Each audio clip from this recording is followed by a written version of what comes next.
جب میں ایک بہت کیس لڑا تھا جو کہ انگلینڈ میں سب سے اہم کیس تھا، یعنی 3 ہفتے کے لیے برطانیہ کی ساری اخباروں کی وہ ہیڈ لائنز تھا، اور وہ کیس کی جو پروسیڈنگز تھی وہ شام کو ہر ٹیلی ویژن چینل کی ہیڈ لائنز تھی. بڑا امپورٹنٹ، انگلینڈ کا سب سے بڑا کھلاڑی تھا اس وقت، اور میرے اوپر انہوں نے کیس کیا ہوا تھا. وہ انگلینڈ کا ہیرو تھا، اور جوری تھی، 12 لوگوں کے جوری بیٹھتی ہے، جج ہوتا ہے، پھر جوری ہوتی ہے جو کہ عام شہری ہوتے ہیں. تو میرے اپنے وکیل نے کہا کہ تمہارا کوئی چانس نہیں ہے جیتنے کا، کیونکہ ساری انگریز جوری ہے اور وہ انگلینڈ کا ہیرو ہے اور تم پاکستانی ہو، اور تمہیں پتہ ہے ہمارے لوگوں کے اندر تعصب بھی ہوتا ہے. تو کہتا تمہاری جیتنے کی کوئی چانس نہیں، بلکہ اس نے مجھے کوشش کی کہ تم کیس نہ ہی پیسے باہر آؤٹ آف کورٹ سیٹلمنٹ کر لو.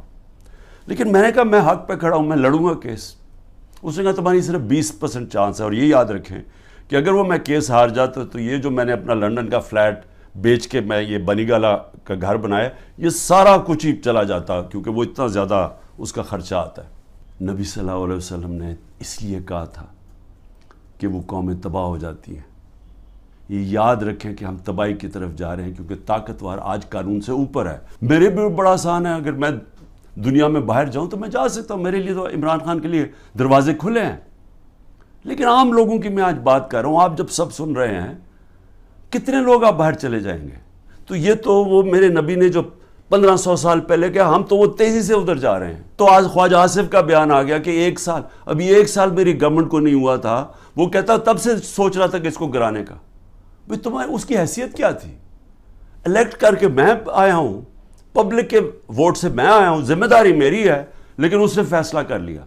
اور یہ یاد رکھیں کہ یہ جو آج ہو رہا ہے یہ ملک کے ساتھ، یہ سب سے بڑا جنرل باجوہ اس کا ذمہ دار ہے. ہم نے فیصلہ کیا، حالانکہ وہ سوچیں 10,000 لوگ ہمارے جیلوں میں ہیں. عمران خان کے اوپر 180 کیس ہو چکے ہیں، پہنچ گئے ہیں 180 تک. ہماری سینئر لیڈرشپ جیل میں ہے، لوگ انڈر گراؤنڈ میں گھر توڑ رہے ہیں، ان کے ہر قسم کا ان کی بزنسز بند کر رہے ہیں. اس کے باوجود اپنے ملک کے لیے ہم نے کہا ٹھیک، ہم یہ اگریمنٹ کرتے ہیں تاکہ ملک نہ بیٹھے. نواز شریف نے اسمبلی میں کہا ہاں یہ ہیں ہمارے فلیٹس مانے، اور کہا یہ ہیں ذرائع کہ جس کے ذریعے میں نے خریدے. جب عدالت میں کیس شروع ہوا تو وہ ادھر سے اور کہانی بدل گئی، وہ ذرائع غائب ہو گئے. اس نے کہا جی قطری کھاتا آ گیا کہ جی قطریوں نے ہمیں یہ کوئی ڈیل ہوئی تھی، کوئی قطریوں سے ڈیل ہوئی تھی تو انہوں نے ہمیں یہ مفت کے دے دیے فلیٹ. یہ اس کے بعد یہ کہانی آئی. پھر اس کے بعد کلیبری فونٹ آ گئی. عدالت کے اندر مریم نواز نے جھوٹ بولا، کیونکہ وہ جو جس فونٹ جس سے جو لکھی گئے تھے کانٹریکٹ، جو اس نے اپنے بھائی کے ساتھ کانٹریکٹ دکھایا، وہ جو اگریمنٹ تھی وہ ابھی تک ایجاد ہی نہیں ہوئی تھی. جب اس نے وہ 2007 میں ہوئی، انہوں نے 2006 میں، کیونکہ جعلی کانٹریکٹ تھا، جھوٹ کی سیدھی 3 سال سزا ہوتی ہے. وہ کچھ بھی نہیں ہوا. وہ مان گئے کہ ہمارے فلیٹ ہیں. عدالت اب یہ پوچھتی ہے ان سے کہ جناب بتائیں، آپ ثابت کریں، نیب کو کہتی ہے کہ آپ ثابت کریں کہ یہ واقعی ان کے فلیٹ ہیں.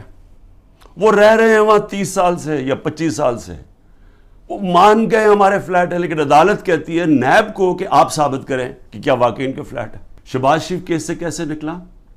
شہباز شریف کیس سے ایسے نکلا کہ انہوں نے پہلے تو جناب آتے ساتھ ہی FIA کا سربراہ تبدیل کیا، کیونکہ جنرل باجوہ نے اس کو اوپر لا کے ہمارے اوپر مسلط کر دیا. جب انڈر ٹرائل تھا شہباز شریف اور اس کے بیٹے انڈر ٹرائل تھے، تو جب ہماری گورنمنٹ گرائی اس کو اوپر بٹھا دیا. آ کے اس نے آ کے آتے ساتھ ہی FIA کا ہیڈ چینج کیا. اسے پرسیکیوشن کو چینج کیا، جو پروسیکیوشن تھی اس کو چینج کیا. انہوں نے جو پہلے انویسٹیگیشن کر رہا تھا، مسٹیریسلی ڈاکٹر رضوان کو پہلے ہٹایا اور وہ ہارٹ اٹیک سے مر گیا. اس کے بعد مقصود چپڑاسی مر گیا ہارٹ اٹیک سے. ارشد شریف جس نے بڑی ڈیٹیلڈ اس کیس کے اندر کام کیا ہوا تھا، اس کے بعد تھوڑی دیر کے بعد اس کا قتل ہو جاتا ہے. اور کوئی جج بھی انویسٹیگیٹ نہیں کرتا کہ جناب ڈاکیومنٹری ایویڈنس والومز پڑی ہیں ان کی انویسٹیگیشن میں، وہ بھی ختم ہو جاتی ہے. ادھر سے نیب کا ہیڈ چینج کرتے ہیں. نیب کا ہیڈ جب چینج کرتے ہیں آفتاب سلطان، تو میں آج اس کو سلام کرتا ہوں کہ وہ جب آیا تو اس سے جب غلط کام کروانے کی کوشش کی، اس نے کہا میں نہیں کرتا، اور اس نے ریزائن کیا. پھر ایک اور آدمی کو لے کے ہیں جو موجودہ آدمی ہے، اور وہ سارے کیسز ان کے ختم. نیب بھی کیسز ختم، شہباز 8 ارب کے، اور یہ بھی کیس ختم، یہ جو 16 ارب روپے کے یہ جو ایف آئی اے کے کیس اب وہ بھی ختم ہو کیونکہ اپنے لوگوں پر بٹھا دیے. ہمارے 3.5 نیب کے سال میں 480 ارب روپیہ پاکستان نے نیب نے ریکور کیا چوری کا، کرپشن کا. 480 ارب روپیہ. اس سے پہلے سارے دور میں نیب نے 280 روپیہ ریکور کیا تھا. آج مجھے بتائیں کہ نیب سے کتنا پیسہ نیب نے کتنا پیسہ ریکور کیا. 1100 ارب روپیہ ریکور کرنا تھا، آج وہ کوئی پیسہ ریکور نہیں ہو رہا. اب نیب کا کام ہے کہ عمران خان کے اوپر کرو، یا جو ہمارے جو بھی اب مخالف ہیں ان سے پارٹی چھڑوانے کے لیے یا ان کو ڈرانے کے لیے. اب نیب کا صرف یہ کام رہ گیا. آصف زرداری کی کیس تھی، اس کی اس نے سر محل خریدا ہوا تھا، وہ انہوں نے جا کے پورا کیس کر کے جب وہ بکا سر محل، پیسہ پاکستان آنا تھا، این آر او دے دیا، وہ پیسہ اپنے پاس رکھ لیا. $60 ملین سوئٹزرلینڈ میں پڑے ہوئے تھے. وہ پاکستان نے کیس کیا وہاں، وہ پیسہ پاکستان آنے لگا تھا، این آر او دیا، وہ واپس چلے گئے. ملک ریاض کو صرف میں نے اس لیے کہا کہ آپ یہ کر دیں پروجیکٹ کیونکہ ملک ریاض کی سپیڈ ہے، سب سے بڑا بلڈر ہے پاکستان میں. جو ملک ریاض نے 3 سال میں کام کیا ہے ہمارا یہ القادر میں، وہ ہمیں 14 سال 15 سال لگے نمل یونیورسٹی میں. یعنی اتنا کنسٹرکشن کا کام ہمیں 15 سال جو لگا وہ اس نے 3 سال میں کر دیا کیونکہ وہ سب سے بڑا بلڈر ہے. میرا تو یہ مقصد تھا. ملک ریاض نے کہا میں یہ خود ہی اسپانسر کرتا ہوں. اگر آج آپ یہ سمجھتے ہیں کہ جی کوئی اس میں غلط ہوا ہے، اس کو گورنمنٹ کے پاس آنا چاہیے، سپریم کورٹ کو آپ لکھیں کہ جی غلط آ گیا، اس کو پیسے کو وہاں کریں، اور اگر وہ ملک ریاض آبجیکٹ کرتا ہے ہم جا کے انگلینڈ میں کیس کریں گے، ہم جا کے وہ ثابت کریں گے، ہمیں ثابت کرنا پڑے گا. یاد رکھیں ہمارے اوپر ہے، پھر گورنمنٹ پہ کہ ثابت کریں کہ جناب یہ پیسہ منی لانڈرنگ کا تھا. اب یہ جو بھی وکیل جانتے ہیں ان کو پتہ ہے کہ وہاں ثابت کرنا آسان نہیں ہے. بہرحال ابھی کر سکتے ہیں. تو اس میں عمران خان کا کیا فائدہ ہوا؟ پیسے پڑے ہیں سپریم کورٹ میں، دوسری طرف وہ القادر کھڑی ہوئی ہے، وہ ایک ٹرسٹ چل رہا ہے. ٹرسٹ ڈیڈ کے اندر لکھا ہوا ہے کہ کوئی بھی ٹرسٹی، یا عمران خان اور بشرا بیگم کو اس لیے بنایا کیونکہ ان کو سیرت نبی میں انٹرسٹ ہے. جب آپ ٹرسٹ بناتے ہیں لوگوں کو ان کو لے کے آتے ہیں جو کہ اپنا ٹائم دے سکیں، کیونکہ اس میں کوئی تنخواہ تو ملتی نہیں ہے، اس میں کوئی ٹی اے ڈی اے نہیں ملتا. میرے پہ الزام یہ ہے کہ جناب وہ جو گفٹ، جو میں نے چیزیں جو آئیں اور جب میری پراپرٹی ہو جائے میں جو مرضی اسے کروں، میں اسے بیچوں، گفٹ دوں، کہ یہ میری پراپرٹی ہے. کبھی آج تک 70 سال میں کسی سے پوچھا ہے کہ جو آپ کو گفٹ ملی آپ نے اسے کیا کیا؟ کبھی کسی سے پوچھا آج تک؟ تو ان کو ایک چیز، جی عمران خان نے گفٹ وہ سستی لی توشہ خانہ سے، بھئی وہ کیبنٹ سیکٹری بھی اویلیبل ہے، وہ ایف بی آر کے لوگ بھی اویلیبل ہیں، وہ اپریزر بھی اویلیبل ہے. آپ ان کو بلا کے پوچھیں کہ کیا عمران خان نے آپ کو کسی کو کہا تھا کہ گفٹ سستی دے؟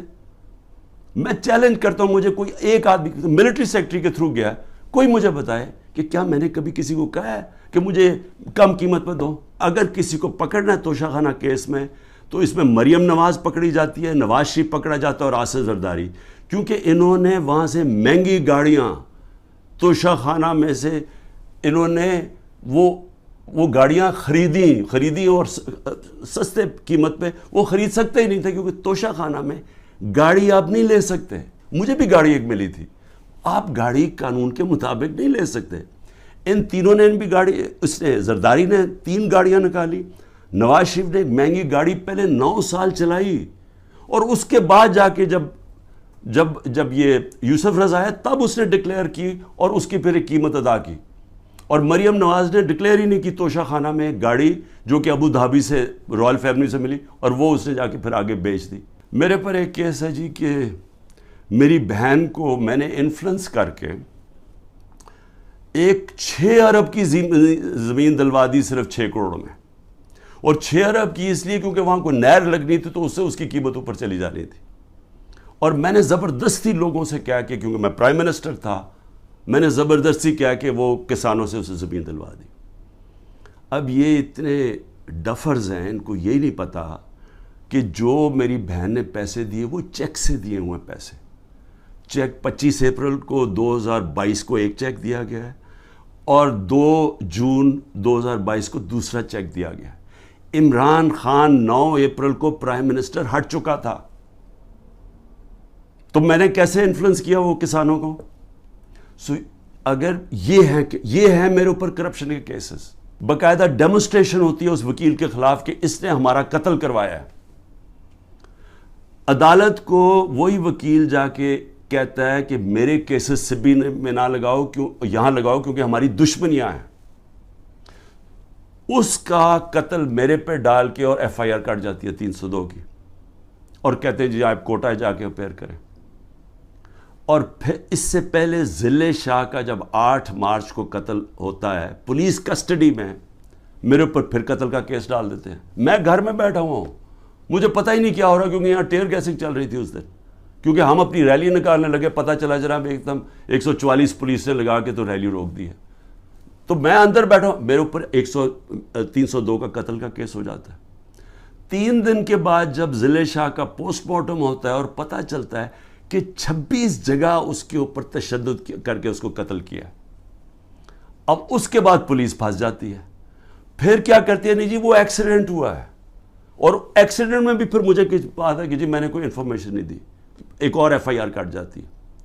تو میں آپ کو صرف یہ بتا رہا ہوں کہ یہ جو قتل کرنے کا کیس ہے، یہ یاد رکھیں کہ یہ پہلے سے یہ جو اوپر بیٹھے ہوئے ہیں یہ پرانے گاہک ہیں، یہ لوگوں کو قتل کروانے کے یہ ہیں، یہ شہباز شریف خاص طور پہ، اور یہ جو لوگوں کے اوپر جھوٹے کیسز کرنے کے یہ ماسٹر ہیں اس کے۔ گارڈین کے اندر ایک آرٹیکل چھپتا ہے، یہ جب 97 سے 99 تک تھا شہباز شریف، آرٹیکل کیا ہے اس میں؟ کہتا ہے 850 ایکسٹرا جوڈیشل کلنگ پولیس مقابلے میں لوگوں کو مروایا جاتا جب شہباز شریف چیف منسٹر تھا، اور اس کے اندر وہ ایمنسٹی انٹرنیشنل کنفرم کرتے ہیں کہ یہ بالکل ٹھیک ہے کہ پولیس انکاؤنٹر کے ذریعے شہباز شریف نے اس کے دور میں لوگ مروائے گئے۔ شہباز شریف نے ایک اور میرے اوپر الزام لگا دیا ہے کہ میں آرمی چیف کو اب قتل کروانا چاہتا ہوں، کہ میں پلان کر رہا ہوں آرمی چیف کو قتل کروانے کے لیے۔ اور دیکھیں وہ جو ہوتا ہے نا، وہ کہتے ہیں کہ ایک انگریزی میں ہے کہ takes a thief to catch a thief, یعنی چور جو ہوتا ہے وہ چور کو پکڑ سکتا ہے کیونکہ چور چور کی طرح سوچتا ہے، کیونکہ یہ ساری زندگی یہ جرائم پیشہ لوگ ہیں، یہ اس کو پتہ ہے کہ عمران خان کوئی قتل نہیں کروانا ہے، ان کو پتہ ہے کہ نہ میں سب کو کوئٹہ کو پتہ ہے نہ میں نے اس کو قتل کروایا نہ یہ ضلع شاہ کو، لیکن یہ جھوٹے الزام لگانے کے یہ ماسٹر ہے۔ الیکشن کمیشن کے باہر مظاہرہ ہو رہا ہے، اس کے اندر کچھ آپس میں کچھ ہوتا ہے، مجھے کیا پتا، عمران خان کے اوپر دہشت گردی کا پرچہ، مریم نواز کی ویڈیو ہیں سب کے پاس کہ یہ جا کے یہ جب اس کی پیشی ہوتی ہے نیب کے اندر تو پتھراؤ کرتے ہیں نیب کے اوپر، گاڑی بھری ہوتی ہے جس میں پہلے پتھر لے کے جاتے ہیں، پتھراؤ ہوتا ہے، کوئی کیس ہوا اس کے اوپر؟ 9 مئی کو اغوا کیا گیا تھا، وہ غیر قانونی اور غیر آئینی تھا، یہ سپریم کورٹ کا فیصلہ ہے۔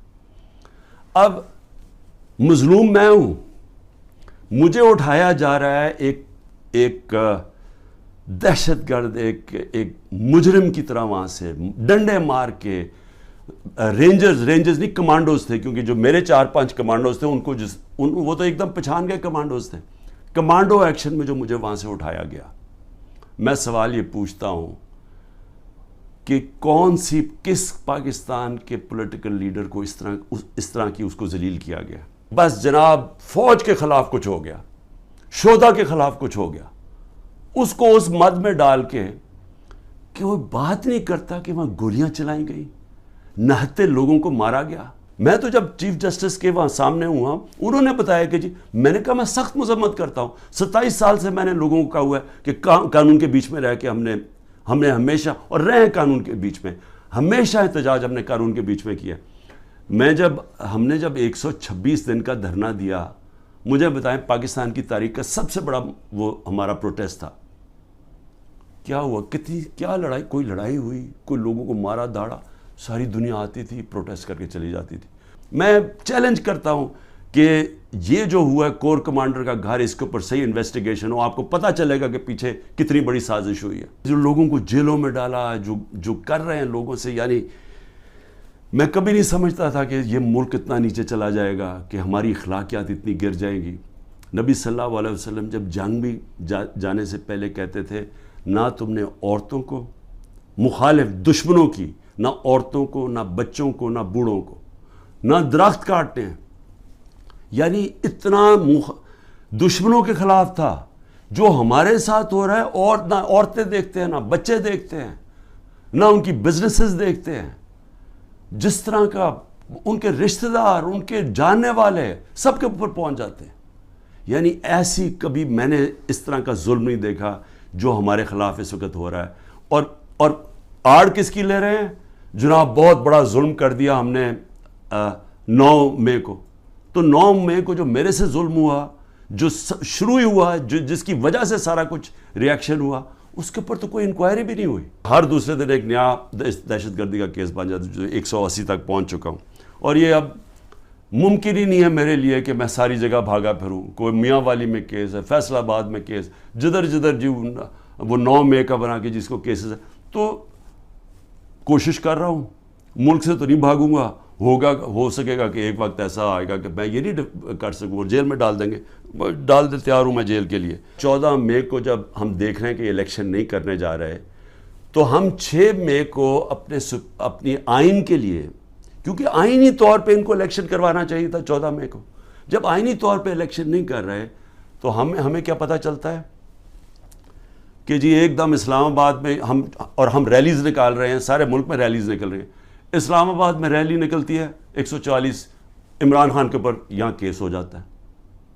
سارے پاکستان میں ریلیز نکل رہی ہیں، لیکن اسلام آباد میں جی کیونکہ 144 لگا دیا تھا. وہ 144 لگتا ہی صرف ہمارے لیے. مولانا فضل الرحمان نے ریڈ زون میں جا کے 144 کے دوران سپریم کورٹ کے باہر پورا گالیاں نکالی چیف جسٹس کو، عدالتوں کو گالیاں نکالی سپریم کورٹ کے چیف جسٹس کو کھڑے ہو کے. اور ان ساروں نے تقریریں کی ریڈ زون کے اندر. اس کے لیے 144 نہیں تھا، اس کو بلکہ فیسیلیٹیٹ کر رہی ہے حکومت جا کے وہ ریلی نکالنے کے لیے. یہ جو ہو رہا ہے نا، یہ عمران خان بنے پرائم منسٹر، الیکشن جیتے نہ جیتے، جیل میں جائے، لیکن مسئلہ تو پاکستان کا اس وقت. تو میں آپ کے لیے اب کہہ رہا ہوں، یہ جو ہو رہا ہے نا، یہ صرف اور صرف ملک کی اب تباہی ہے. اب یہ جو پلان بن رہا ہے کہ عمران خان کو جیل میں ڈال کے ان کو واپس لے کے آنا، چلیں عمران خان جیل میں بھی چلا جاتا ہے، یہ واپس بھی آ جاتے ہیں، لیکن ملک کا کیا بنتا ہے؟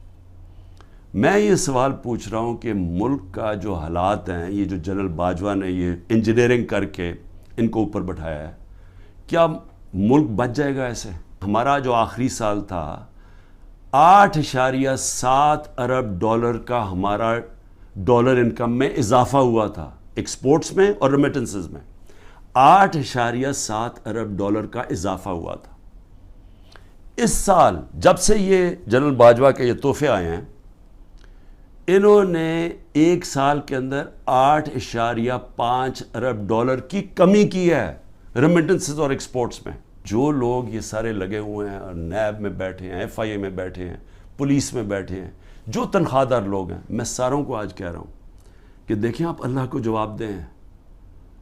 آپ یہ جو چیزیں کر رہے ہیں، آپ اپنے ملک کی تباہی کے راستے پہ ملک کو لے کے جا رہے ہیں، اور آپ اپنی آخرت بھی تباہ کر رہے ہیں. آپ کو کوئی ضرورت نہیں ہے، جب رزق اللہ نے کہا میرے ہاتھ میں ہے، آپ کو غلط کام کرنا اور گناہ کرنا کی یہ نہ کہنا اوپر والے کو کہیں گے کہ نہیں جی میں تو کیا کرتا، مجھے اوپر سے غلط آرڈر آیا ہے. آپ کا رائٹ ہے کہ غلط آرڈرز آپ نہ مانیں. یہ آپ کو قانون اجازت دیتا ہے.